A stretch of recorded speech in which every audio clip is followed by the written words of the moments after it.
it wasn't even nothing to be spoken about. Me and you not beefing. I'm not beefing with you over a dude.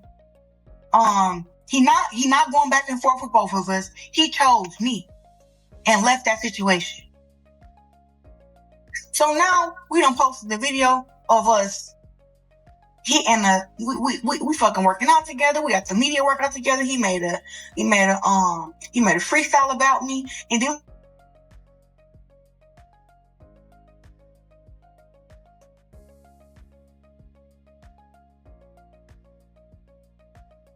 I need y'all to really pay attention right now, because I said weeks ago this situation was going to escalate, and look where we are.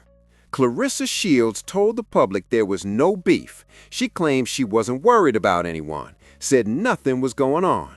But meanwhile, the subliminals never stopped. The fixation only got deeper. And now, she didn't hint, she didn't throw shade, she didn't sneak diss, she went straight at Remy, head on. At this point, this isn't just internet mess anymore. What we're watching unfold looks like a mental health breakdown happening in real time, right in front of everybody. And yet, people are still brushing it off, calling it just drama. Over the past week, Claressa's been exposed for behavior that goes way beyond online back and forth. Allegedly, she's been calling into YouTube live streams under fake identities, pretending to be a supporter, defending herself, arguing her own points, going back and forth with creators. Not openly, not honestly, not on her main page, but anonymously, as if nobody would clock it, as if people wouldn't recognize the tone, the talking points, the emotional responses, as if the patterns wouldn't stand out. And that's when it stopped being messy and started being concerning. You guys aren't putting out any facts. You guys are lying. You're lying on her name 24/7. Okay. 24/7. Give the facts. Let's pause for a moment and talk psychology, because none of this is adding up on a logical level. Claressa Shields is a 19-time world champion, 2 Olympic gold medals, 4-time undisputed across multiple weight classes. Whether people like her or not, there is nothing left for her to prove inside the boxing ring, period. So explain this. Why is someone with that resume dating a married man? Why is she competing with his wife? Why is she arguing in shade room comment sections? And why is she now embarrassing herself by allegedly posing as her own supporter on live streams? That's not dominance. That's not confidence. That's not power. That's someone who wins everywhere, except in the one place that emotionally matters most to her. And this is where Remy comes in, because this behavior isn't random. From a psychological perspective, and this is not a diagnosis, just observable patterns, this looks like identity threat mixed with comparison fixation. When a person ties their self-worth to a relationship that already has a clear hierarchy, they don't compete with outsiders. They compete with the woman who represents permanence. In this situation, that woman is Remy. Not because Remy is engaging, she isn't. Not because Remy is responding, she's not. But because Remy is the wife. And when you're involved with a married man, the wife becomes a mirror you can't stop looking into. Not to admire yourself, but to constantly check whether you're winning or losing. As long as Remy is still legally his wife, as long as he's being spotted laughing, shopping, and recording videos with her, like we saw during the holidays, and as long as his body literally carries Remy's name and face, and as long as they share a child while Claressa does not, there will always be a sense of being second, and that's why the urgency shows up. That's why the rush to have a child. That's why the need to force legitimacy in a situation that was never secure. This fixation isn't really about the other woman. It's about proving a role that was never hers to begin with. Once you understand that, everything we've seen recently starts to make sense. But what happened next, that's where it crosses the line and gets much worse. I just want to know, why are y'all putting so much energy into Claressa and Pat relationship and not the same energy into when Remy was cheating on Pat? Well, you go ahead and put the energy into it. If it's something on your mind, go ahead. You got the floor. Go ahead. Tell us about it. Like, y'all don't hear on. Well, you tell us, because that ain't a topic of conversation. Was cheating on Pat Cool? Tell us. Nobody talked about this like this. Like, I'm confused. When Pat had to knock the nigga out because the bitch was cheating, why nobody had this much energy? Like, where was this energy? I'm confused. Okay, well then you tell us. You obviously know more about it than me. Remy. You just calling here to be. Well, go ahead. You wanna cuss? Go ahead. Go ahead. Stupid bitch. Go ahead. So she don't like Remy Ma. Why are you telling me you don't like Remy Ma? Why are you calling Remy Ma a stupid B word? You know what I'm saying? And this part is where it became obvious to anyone actually listening to the live stream. This wasn't a random caller. This wasn't an angry fan. This wasn't a neutral observer. This was yet another moment where Claressa allegedly called in and attempted to disguise herself as someone else, this time posing as a woman who doesn't like dragging other women, a talking point she always circles back to. The same exact phrasing, the same moral positioning, the same defensive framing she's used before. She's even raised this point publicly in the past, including during Papooses Breakfast Club interview. That's what gave it away. When someone repeats the same emotional argument, the same language, and the same justifications across different platforms, especially while claiming to be multiple different people, it stops looking like coincidence, it starts looking like compulsion. And again, this isn't about internet drama. This is about pattern recognition. Because people who are secure don't need to speak for themselves anonymously. They don't jump into spaces pretending to be supporters. They don't argue their own case from behind a mask. That behavior signals distress, not strength. At this point, the issue isn't Remy. It isn't the blogs. It isn't even the relationship. It's the unraveling that happens when control slips, validation dries up, and the hierarchy someone hoped would change never does. And that's the part people keep missing. Step of the way. Y'all was there when I was riding up there to the prison. Y'all seen me fighting court officers getting thrown out of the courtroom. It was in the newspapers. Well, I know for myself, I just wanted y'all to fix it. Because I've known y'all so long. And we move forward with our lives. Like I wish her the best. For sure. We got some great, amazing things going on. And like I said, this is my best friend right here, man. We living our life. We've been together over 1.5 years now. It'll be 2 years next year in September. We at the end of the year. Some of this stuff is just so old. You know, it's so old to talk about, to bring up, to keep harping on it. It's like they're separated. She got somebody too. Like, don't act like it's just over here. Like, she's happy. We're happy. And that brings us to the real question. Why is Claressa's anger aimed at Remy? Why call the wife names? Why direct rage at the woman whose husband you're involved with? Psychologically, that isn't random. When identity threat and comparison fixation are at play, the anger almost never goes toward the man. It goes toward the woman who represents legitimacy, the woman who holds the title, the woman who doesn't have to fight for position.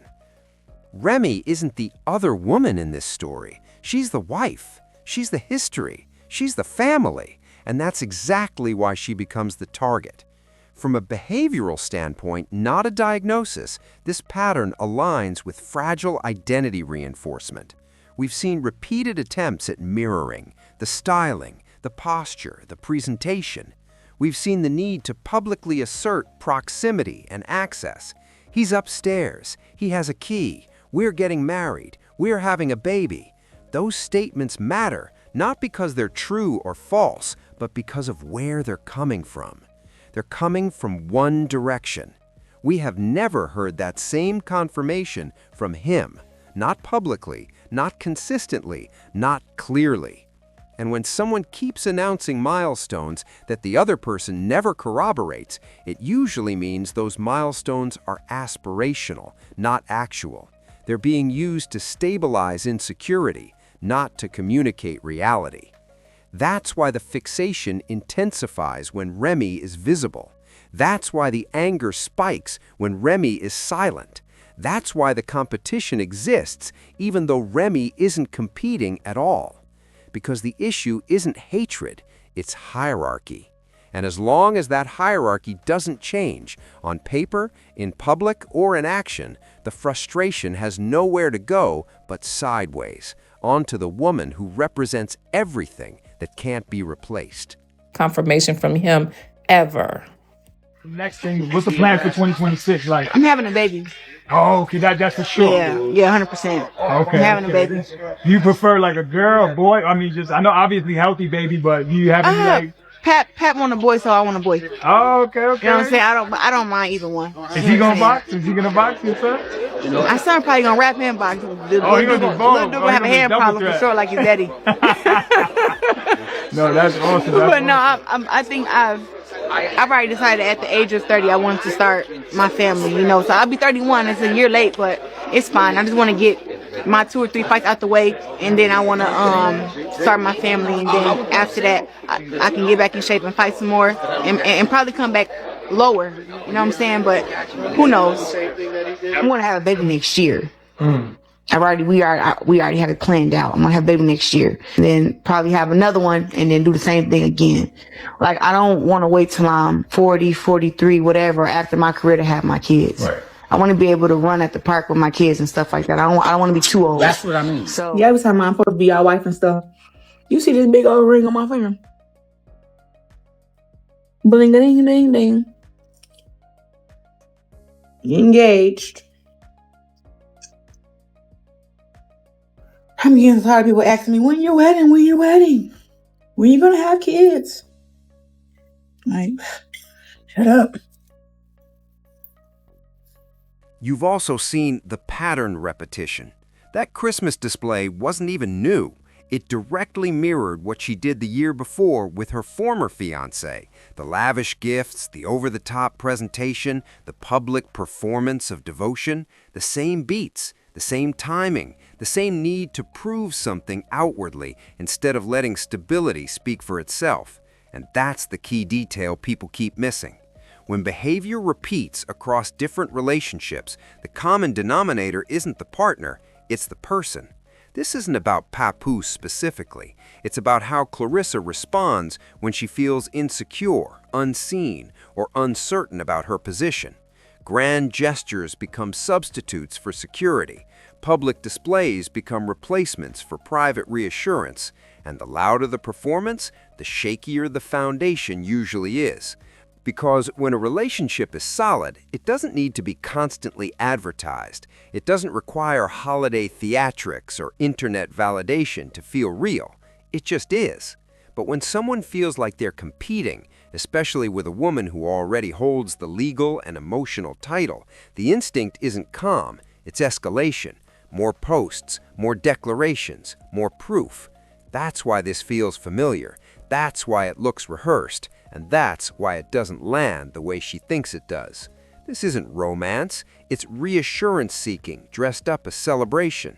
And the more it repeats, the clearer it becomes that this isn't about love being loud, it's about insecurity being loud. Well, birthday gifts, baby? Yeah. Where do you want me to start?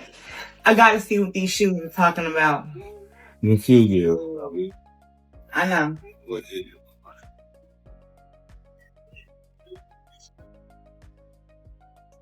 Why you go straight to them? If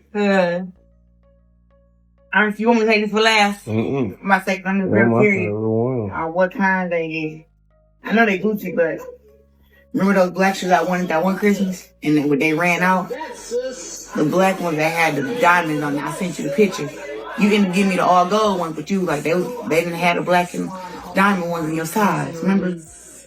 I don't remember them, but these ones cold as hell though, right here. Oh. Oh. Papi.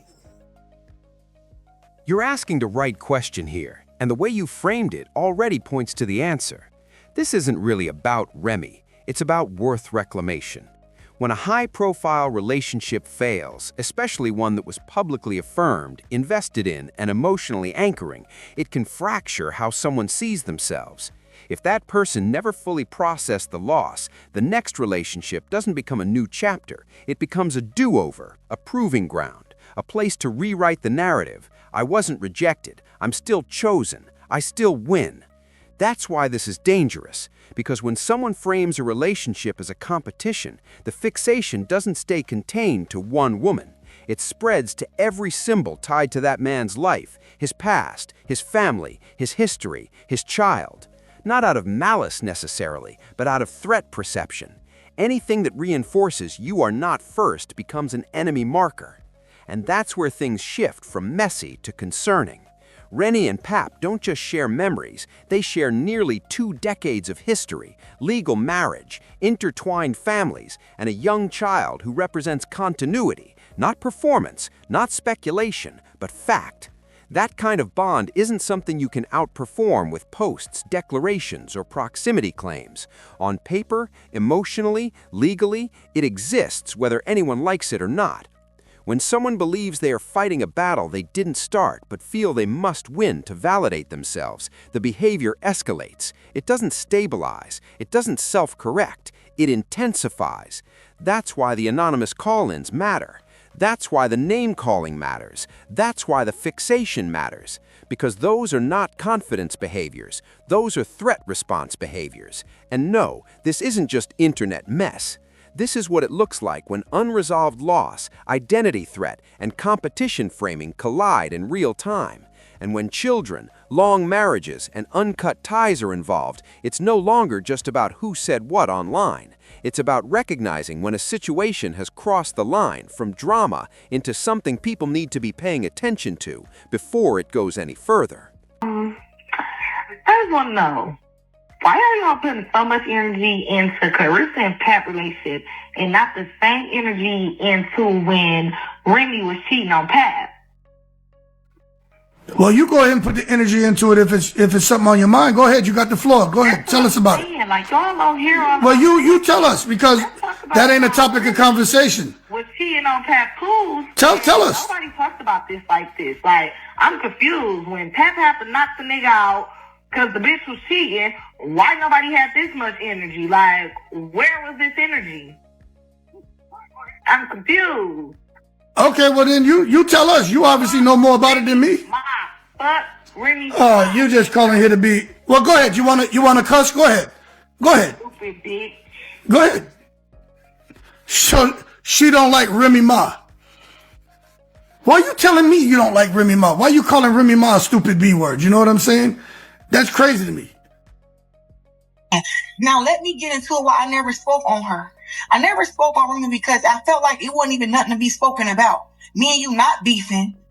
I'm not beefing with you over a dude. He not going back and forth with both of us. He chose me and left that situation. So now we done posted the video of us.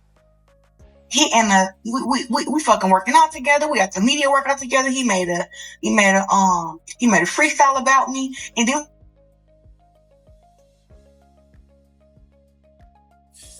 then there's the audacity of the clarification. Claressa insists she's not beefing over another woman's husband while simultaneously. There's a certain audacity in the clarification itself. Claressa keeps insisting she's not beefing over another woman's husband while, clears throat, making that same woman the center of her actions.